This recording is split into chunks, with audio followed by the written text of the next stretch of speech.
When the front door creaked open that Sunday evening, the air inside our house felt foreign, like it belonged to strangers. The scent of her perfume drifted in first, faint jasmine and rain, the same one she wore before she left 6 months ago. Then came her silhouette, framed in the soft amber of the hallway light, clutching a suitcase that still had the airport tag dangling. She smiled when she saw me. That soft, practiced smile I used to believe could undo me. "Hi, Daniel," she said, as if we'd spoken yesterday. My throat went dry. I had imagined this moment 100 times, how I'd run to her, hold her, maybe even cry. Instead, I just stared, gripping the back of the couch so tightly that my knuckles turned white. "You look good," I said, though the words felt hollow.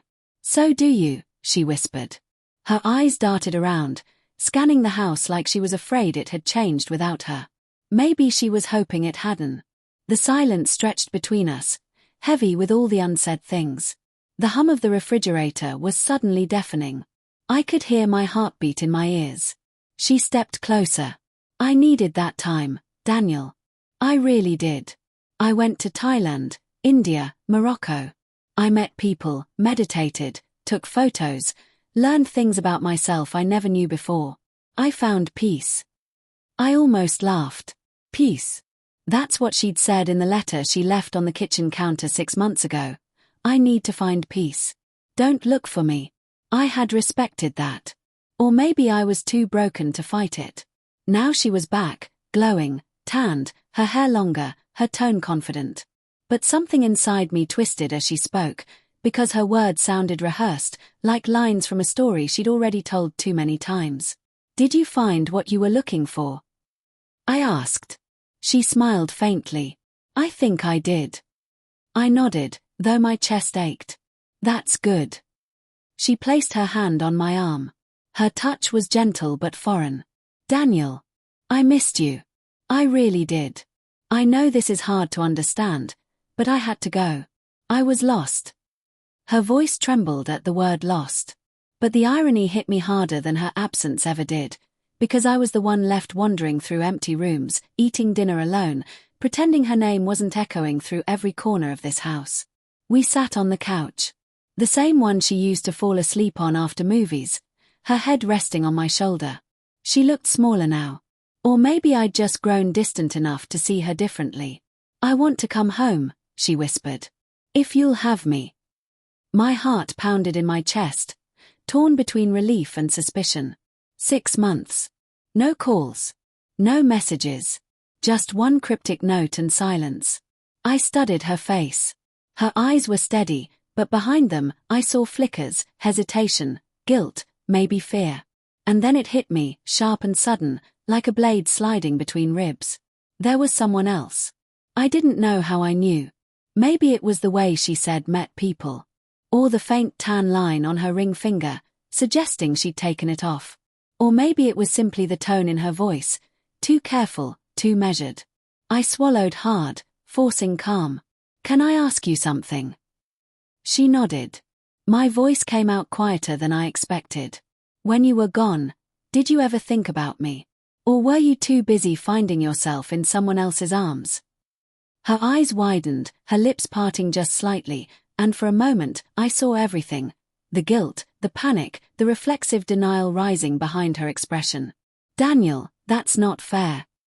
So there was someone. Her silence said everything her words couldn't. Tears filled her eyes. "It wasn't like that.